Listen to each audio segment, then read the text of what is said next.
ஈரோடு மாவட்டம் சென்னிமலையிலிருந்து வெள்ளோடு செல்லும் சாலையில் கடந்த 28ஆம் தேதி யூ டர்ன் எடுக்க முயன்ற டாடா ஏஸ் வாகனம் மீது அவ்வழியாக வந்த பைக் மோதிய விபத்தில் 2 இளைஞர்கள் படுகாயமடைந்த நிலையில் விபத்து நடந்த போது பதிவான சிசிடிவி காட்சி வெளியாகியுள்ளது.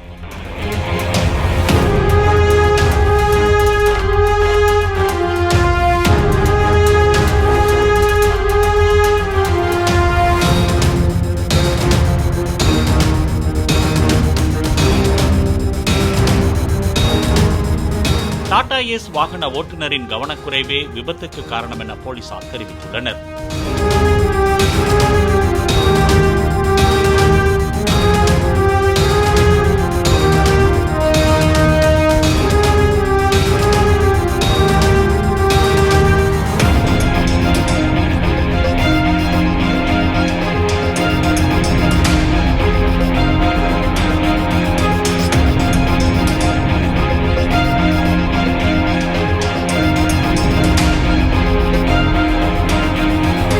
பிளே ஸ்டோர் மற்றும் ஆப் ஸ்டோரில் இருந்து பாலிமர் செயலியை QR கோடு மூலம் பதிவிறக்கம் செய்யுங்கள்.